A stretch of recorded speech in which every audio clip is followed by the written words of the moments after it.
Chris Favre. I'm the Web Content Manager for CFE Media and Technology, and welcome to this installment of the Maintaining Your Plant Floor Edge series for plant engineering. Maintenance is a crucial aspect of manufacturing and helps workers remain safe and productive and keeps machinery operational and lasting longer than ever. Maintenance, though, is so much more than that. It's a philosophy and a discipline, and how it is applied differs from company to company and person to person. So, how do you keep your maintenance at a high level, and what does your company practice to stay consistent in that quality? This series, among other things, will examine how subject matter experts and their companies work to keep maintenance at the highest possible level. Now, today's subject matter expert is Stephen Stogner, a technical safety consultant at TradeSafe, a CFE media and technology content partner. He'll be discussing maintenance safety related to chemical processes, fabrication, and machine shops, as well as metals, structural steel, and pipes. Thanks for joining me today. Hey, Chris, good morning. All right. Well, thanks for showing up for joining us today. I appreciate it. I guess we'll start off with this. In general, what do you see as the current trend in maintenance for industrial and manufacturing facilities, and how does this affecting maintenance safety related to chemical processes, fabrication, and metal structures? Yeah, so what I see in the industry, like most industries, everything is going to technology. And what I mean by that is, you might have artificial intelligence, software applications. An increase in technology is the direction that everybody's going. And that can be for improving safety, maintenance, efficiency, production, asset protection. Increasing efficiency is what we all want to get to so we can get more product out. Trending towards that is, twofold, right? So you have this dependence on technology, but can also put you, at risk. So you have to be really careful. So it can teach employees not to be able to think for themselves, but you can do a lot of good things with technology. And so I like to think of it as garbage in, garbage out. The old saying, right, is that if you have logic in some of these artificial intelligence systems, you want to think about a lot of scenarios to make sure you're still giving employees the freedom to think for themselves. So lots of different scenarios to think about, but it can be very effective in maintaining and cleaning, maintenance, and improving safety. Right. That actually ties in pretty well to something I had heard at Modex in Atlanta earlier this week that yeah, your systems are only as good as your data. You know, if you don't have good data behind it, you're not going to have a good process in place. You know, if you're switching from manual to automation, for example, you know, if your data is bad, your system is not going to get any better just because you automated it. That's right. You have to have your system in place, and the software enhances it basically. Hmm. Now, with some of the industries that you specialize in, what are some of the unique challenges when it comes to maintenance and keeping these facilities safe and clean and functional? Is it a codes issue, a safety issue, or is it just part of the environment that makes it unique? Yeah, so great topic. Yeah, it's a lot of these things you have to have balance with. The main thing being industrial hygiene. You want to make sure that, if you're cleaning or washing, that you want to prevent employees from being exposed to, say, airborne dusts. Silica is a big issue right now with OSHA. And just simply cleaning things, say, with water. If you're washing a facility down where you have residual compounds or chemicals, you want to make sure that water is not impacting your community, such as your drinking water systems or lakes or streams where people fish or swim and have fun. I live in the deep south, so that's a big issue for us in our drinking water. But there's ways to capture that water and treat that. And the other end of that is when you're exposing employees to cleaning, whether it's chemical or otherwise, you want to make sure you've got the right PPE for people and decon. You can still be exposed through your own PPE. So, got to have a good PPE program in place, a good plan for cleaning, and then think about disposal and environmental. So yeah, it does sound like it goes far beyond just, facility, but all it has a long tail, particularly, when you're talking about, water, wastewater, and some of these industries where it's like it's not just, within the four walls of the facility, it goes beyond that. And yeah, it sounds like PPE in particular, it's like, that can go a long way to, keeping your workers safe and productive. No, that's absolutely correct. And I imagine OSHA, when it comes to PPE, particularly in some of these, potentially hazardous environments, they have a very strong say in what can and can't be done. Sure, that's correct. Yeah, and when you think about exposures and PPE is your last resort. If you can control hazards, engineer hazards, eliminate hazards out, that's what you want to do. But then a lot of times, PPE is our last resort, and selecting that PPE, say if you're opening up a vessel or cleaning a piece of equipment, especially if it's hazardous, toxic, or flammable, we want to be able to control that before we put PPE on. But then, Hmm. if you're clearing or decontaminating and you've got some potential exposure there, PPE is very important, and PPE has ratings on what it can protect from and what it can't. So choosing that is very important, and sometimes you have to get industrial hygiene involved in helping make some of those decisions. So. For sure, yeah. Because, the last thing you need are, problems with OSHA and, worker health and safety, last thing anybody needs is downtime, with these kinds of things, especially on such a personal level.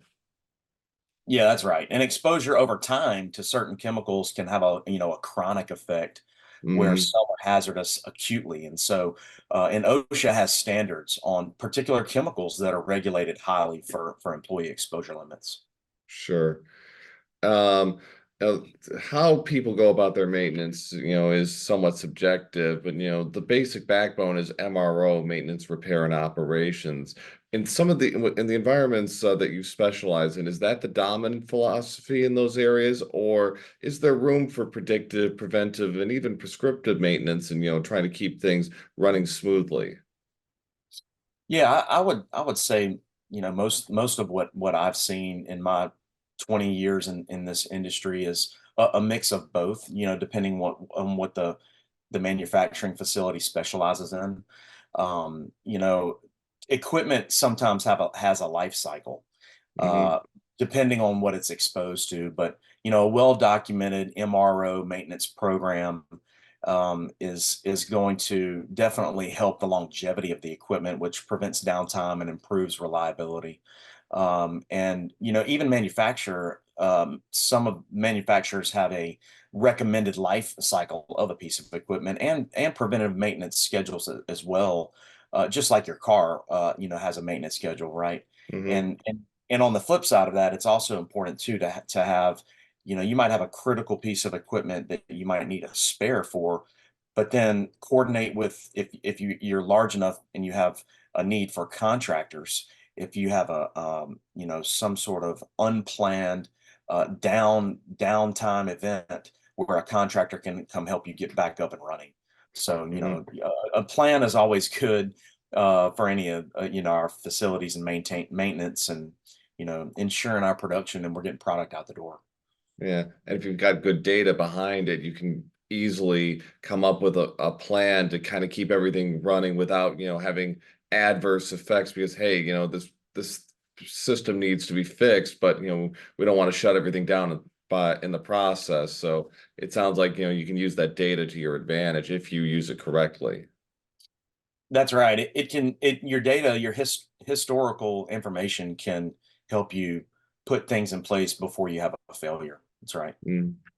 So, and with that, want to keep your workers up to date on, the latest trends and codes and standards, and how important, particularly in these industries, is, keeping your workers training and skill development and maintenance up to date. How important is that? Yeah, that's pretty key. I believe in networking, and when you have your maintenance professionals, give them opportunities to get out of their environment and go network with other professionals in the industry. And obviously that's something that comes along with your culture. You want management to be able to buy into that as well, but also the facilities need a training plan. You need a Hmm. like, who are we training? What are we training on, and how often are we training on that? And give employees an opportunity to be involved in what they're training in. And so you get them involved, and that's a way that they learn, whether it's through a project or through a team, Hmm. or just going out and looking for solutions. And then obviously, you get a new piece of equipment and you're going to want to, have them train on that. But I definitely believe in networking, going to conferences, getting out of, don't work in a silo where you can Right. get out and learn some things from other professionals. But there's some technical aspects to it too, furthering their education and investing in that employee, so that they're a more long-term employee as well. Right. Yeah. You learn through experience. You learn through, through what other people know, because I like to think that, two people might see the same thing, but they come away with two very different but perfectly valid interpretations of what they've seen and what they've learned. Yeah, And so adults learn like that, right? Through, just like what you said, experiences, and we learn through storytelling and sharing stories and sharing mm, experience. That's right. well, well, in within that spirit, do you have a story about, a recent maintenance project that, was particularly memorable, and what was the takeaway or lesson you learned from that project? Sure. So just this month, I was able to be a part of a team that took down a pretty critical piece of equipment, and through having a good plan, a well thought out risk and hazard assessment, and what we anticipated, like you said, based on historical data, we were able to put a nice, safe work plan together. Um, but in my profession, what brings people home are lots of different things. And here even at TradeSafe, lockout, tag out, and control of hazardous energy is what we do. And that means when you have a good plan and you're isolating energy, and Mhm. a lot of people think energy is just, we automatically sometimes go to electrical, but it's really any form of uncontrolled energy is what OSHA requires us to control. So we had Mhm. a good isolation plan, a good control of hazardous energy plan, and we were able to do that job. It's about a 3-week job with no first aids, no near misses, and that's what gets people going home, right? And that's where we want to live, is bringing safety home. And I'm a dad of 4, making sure that I got home with Mhm. to my wife and my 4 children. So that's kind of been my experience here recently, and we try to stay passionate about it each and every day. It's challenging out there, but we gotta stay positive, get the work done, and get it done safely. No, absolutely. And a good lesson. You always come home at the end. That's right.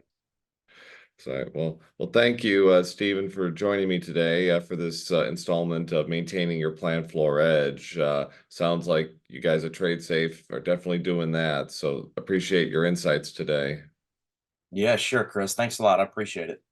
All right. And if you enjoyed this video, we have many others like it on Plant Eng, our YouTube channel. Don't forget to give us a like and a subscribe if you can. And you can also find this article summary online at plantengineering.com, which will also have additional insights from Modex and from other trade shows and events and other discussions with thought leaders. So do consider checking out our website for that. And I'm Chris Favre, Web Content Manager for CFE Media and Technology. Thanks for joining us here today.